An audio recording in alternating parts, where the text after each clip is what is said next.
Well, howdy, y'all, and welcome to the Florvino Wine Experience. My name's Jack, and I'm Florvino's winemaker. Florvino is the most unique winery in Texas. We're located in the charming Texas Hill Country, just north of San Antonio. Y'all know how magnificent the Texas wildflowers are? Well, my goal is to bring the spectacle of delicate flower colors, aromas, and flavors to your palate. Besides the flower wines Florvino crafts, my company also imports some of the best flower wines from around the world. Have you heard about flower wine before? And if you have you tried it?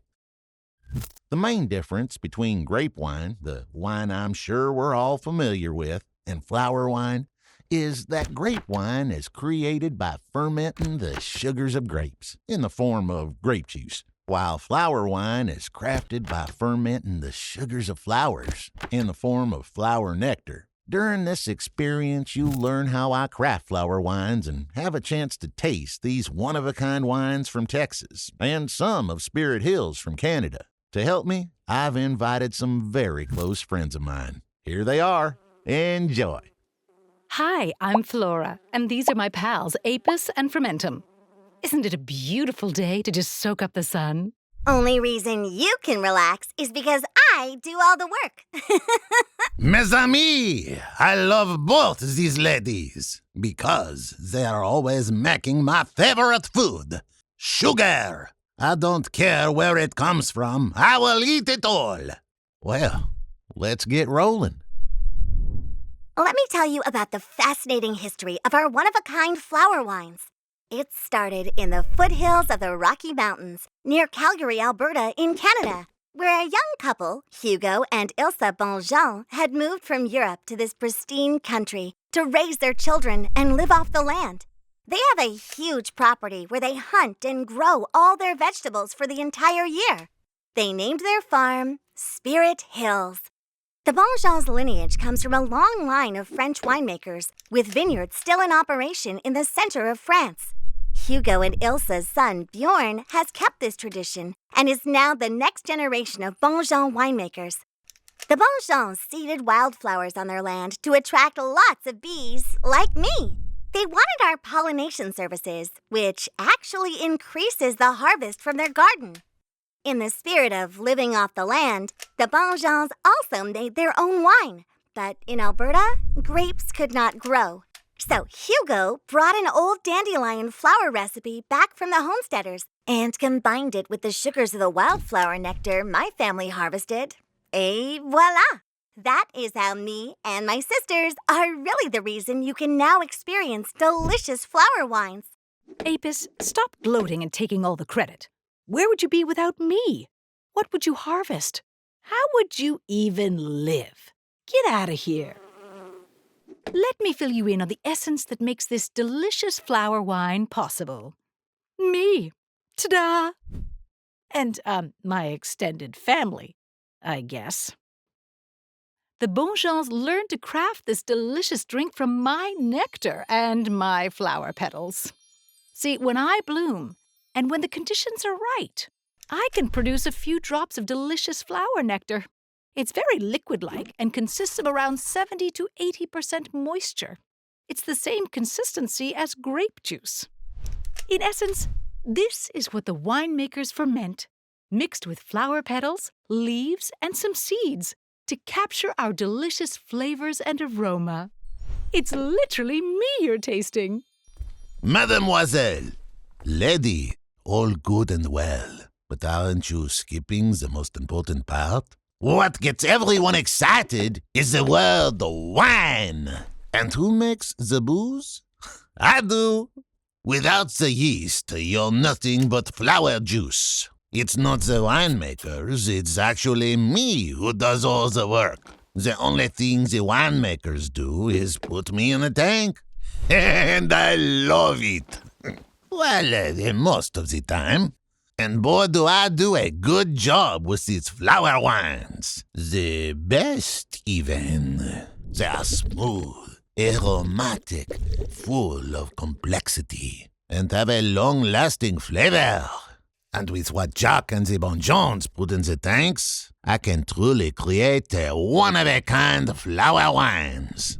The Spirit Hills flower wines have been exported to Japan and Europe, and they've been served in Michelin-star restaurants. Je vous en prie. My favorite compliment came from Eric Baumard. He won the best sommelier of France and is the vice champion of the world. When Hugo met him, he was the fine dining manager of the Georgia 5 Hotel in Paris, which has both a 1- and 3-star Michelin restaurants. He tasted my flower wines with his entire team of sommeliers, and they never imagined I could make such quality wines without a single grape involved. Yeah. Now, before telling you all exactly how my friends contribute to the creation of our delicious drinks, we are going to give you une petite dégustation. A sample tasting, so you have something to sip on as you discover more.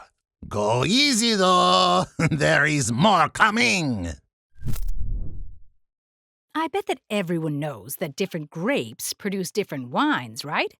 Well, it's the same with flowers. We all produce different nectar, which then produces different flower wines.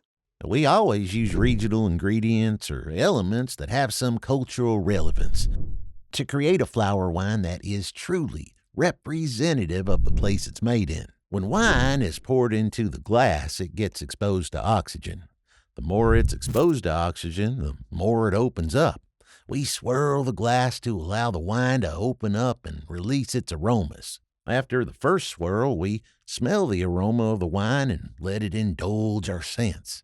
We swirl again to allow the wine to open up further. We smell a second time to allow the aroma to seduce us. Then we take our first sip and kind of chew the wine so it touches all parts of our palate. We observe the different flavors on the different parts of our palate. Finally, we swallow and pay attention to how long the wine stays with us. Tasting wine is truly a sensual experience. As Flora explained, when a flower blooms, it produces a few tiny drops of nectar. Now, harvesting that nectar would be impossible for you humans if it wasn't for the services of us worker bees. When the beekeepers put our hives in an area where wildflowers grow, we love that. There are no chemical sprays, and there's always a huge variety of pollen to provide us with nutrients. And, most importantly, nutrients for our children. Those wildflower areas are typically found outside monocrop environments, on ranch lands and public lands. They offer a pristine natural environment for bees to thrive. In Texas and the Midwest, we work for Florvino in hill country and the ranch lands where there is a lot of clover and mesquite. In Canada, at Spirit Hills, we harvest wildflower nectar in the foothills of the Rocky Mountains. Most beekeepers don't like putting their bees in wildflower country because it increases cost and decreases yields. The two major reasons for that are, first, those natural habitats do not have the same flower density that a monocrop environment has.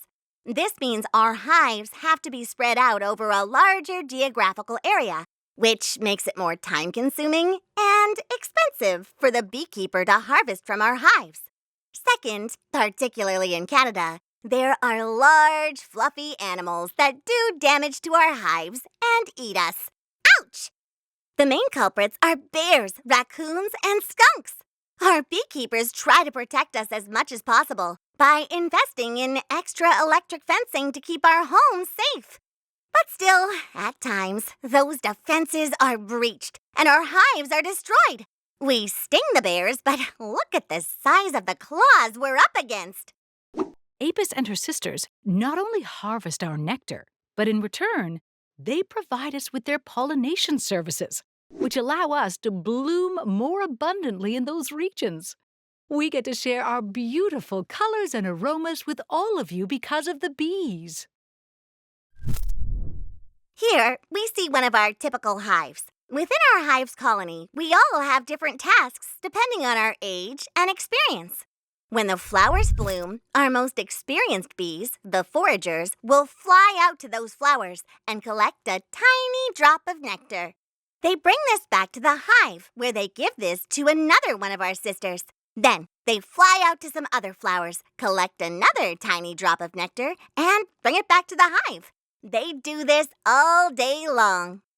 In the hive, we pass the little drop of nectar from one bee to another.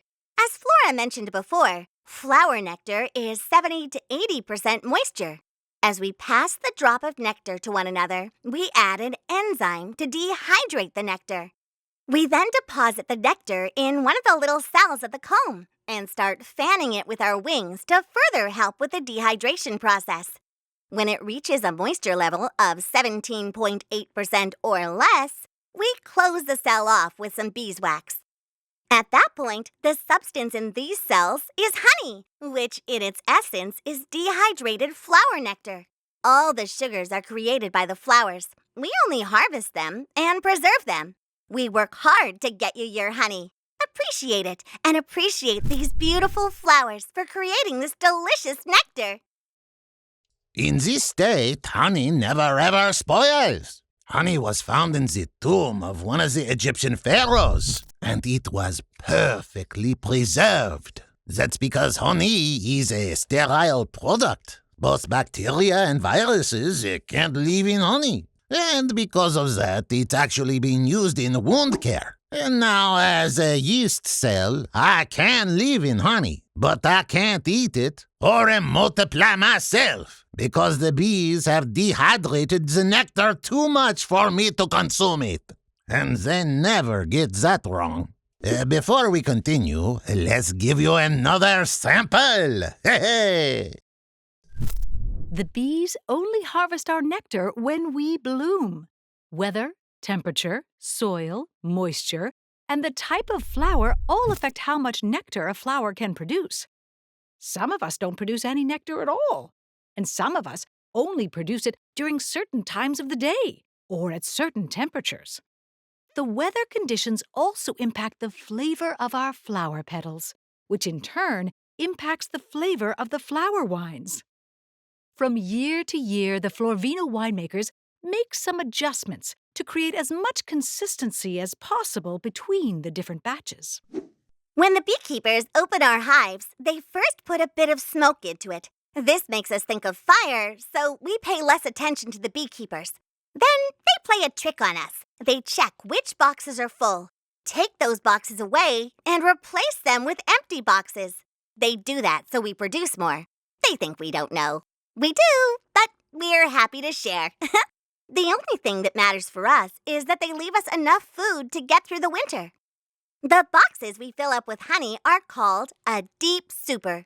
Once they are full, they weigh between 80 and 90 pounds each. Depending on the region and the season, it takes us anywhere from 4 days to 1 month to fill a box. We can produce many heavy boxes. You've got to be strong to be a beekeeper and harvest our honey.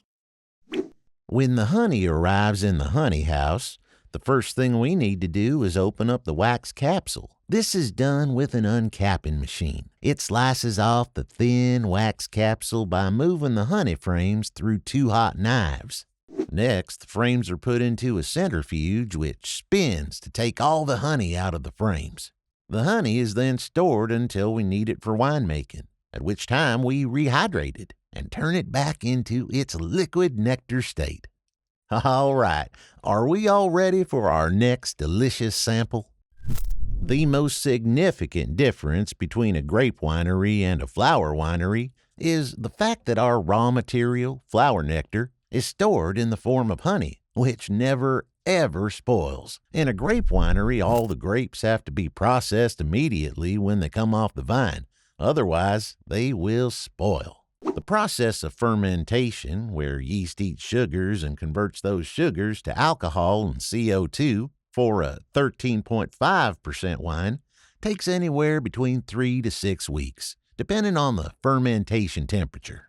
Whether you ferment grape sugars, beet sugars, or flower sugars, it doesn't make any difference to our fine friend here. He's talking about my job. It's about time I got some recognition. Anyway, in a grape winery, once the grapes come from the vines, they get crushed and put into big tanks. Fermentation starts, and 6 weeks later, those tanks produce not a single drop of wine for the rest of the year. In some regions, they might be able to put 2 or 3 fermentations through their tanks if they have grape varieties that ripen earlier or later. But for a big portion of the year, these tanks act as holding tanks, aging tanks, or the wine goes into barrels or bottles. They essentially sit empty until the next crop of grapes are ready. Our flower wine production time is 4 to 6 weeks, which means we can produce up to 10 batches of wine per tank each year. So a tank of 1,000 gallons produces 10,000 gallons of flower wine, as opposed to 1,000 to 3,000 gallons in a grape winery.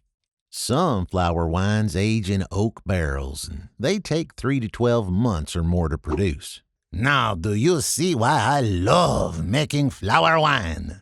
I can eat all year long. I love these winemakers. Here is a honey frame. As Fermentum explained before, honey, by definition, cannot ferment. This is because the bees have dehydrated the nectar to such a low moisture content that fermentation is impossible. So when we make wine, we start by reversing that process. We rehydrate the honey and turn it back into its liquid nectar state. It's easier to see how that works with a small tank. We start by filling up a wine tank 1/4 of the way with warm water. Then we pump warm honey into it. Then we add cold water to cool it back down and further rehydrate the honey. In the end, the ratio is 1 part honey to 3 parts water. We mix everything up, and now we're back to the liquid nectar state. At this point, we add yeast into the tank to start the fermentation process. This is also the time we add our other ingredients. One of those other ingredients is me, the delicious flower petals from me and my sisters. The flower petals that are harvested from us are either fresh, frozen, or dried, so that the flower winemakers have year-round access to the flavors and aromas of our delicious flower petals. They also come from areas and farms where they do not use any chemical sprays. They are all 100% natural. Now, before Jacques explains who really makes the wine, it's time to sample another one of my delicious creations. Honestly, as a winemaker, I don't really make the wine for you. The yeast does. That tiny, living, cell-sized organism. Can you tell who runs the show here? Fermentum does. What we do as winemakers is put some ingredients together and let Fermentum get to work on creating our delicious wines. Each wine has its own recipe. Depending on the wine we make, we add a combination of spices, herbs, flower petals, and, in the case of red wine, black currants. We use black currants because they are very high in anthocyanins. These are the compounds that are found in grape skins and give red wine its color and flavor. This compound is present in black currants at 30 to 90 times the concentration that is found in grapes. You might have noticed that most tasting notes of red wine almost always include hints of black currant or cassis. Now you know why. You're welcome. One ingredient is common to all of our wines: Italian parsley. Italian parsley provides yeast with thiamine and niacin, which are very important nutrients to keep the yeast happy and healthy. And keeping Fermentum happy is vital for quality winemaking. If he's angry, he takes the day off. You're done right, I will. Rest assured, you want to avoid drinking what I produce when I'm unhappy. As tiny as I am, I will always do you a great service, as long as you feed me well. If I get hungry, I do exactly the same as you when you get hungry. I get hangry. Now, if you think you know what hangry feels like, I feel it much more severe. It makes me mad. And if that happens, I will make sure you know it as well. I throw all my frustration into the wine and ruin the entire batch. Technically, it's still good, but it will taste like a sewage. There is an actual term for it called off flavors. But don't get angry at the tiny little me. I'm just built that way. We do a lot in our wineries to keep fermentum happy. We play music for them 24/7, and we put big crystals under our wine tanks for positive energy. And we have excellent wine labs where we measure things like pH and acidity. We also measure the nutrient content of the wine to make sure fermentum never goes hungry and never has a reason to get stressed. Yeah, I'm pretty much the king of flower wineries. What can I say? They pamper me. But in return, I create the best quality wines. The best of the best. By the best. Let's share some more of my favorite wine. Once fermentum finishes its job, the wine is filtered to 0.45 micron. At that point, it's ready to bottle. Here, you see how the bottling line works. The bottles are dropped onto the sorting table, which lines them all up. Our bottling lines have rotating filters with multiple spouts where the bottles get filled with wine before they go to the corking wheel.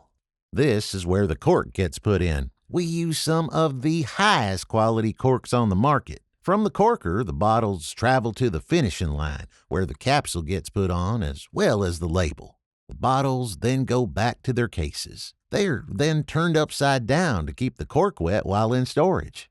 Florvino is built on 3 core principles: community, collaboration, and celebration. Our goal is to make you happy in the same way by building community, collaborating with others, and celebrating together. Florvino crafts its Texas flower wines in collaboration with some of the best wineries and winemakers in Texas. Our tasting rooms and tour rooms are also collaborative efforts with other wineries and tasting rooms. In the same way, we show our appreciation to our raving customers by sharing the fruits of our venture with them, in addition to the delicious flower wines we craft. All together, we all form a community, and in that sense, we envision Florvino to be the winery of the people and the winery of its customers. I sincerely hope you'll join us so we can celebrate together. Now, let's give you a last taste of another one of our delicious flower wines. Thank you all for taking the time to taste our flower wines. We hope you enjoyed them. We'll keep enjoying them. And join our Florvino community. Cheers, y'all!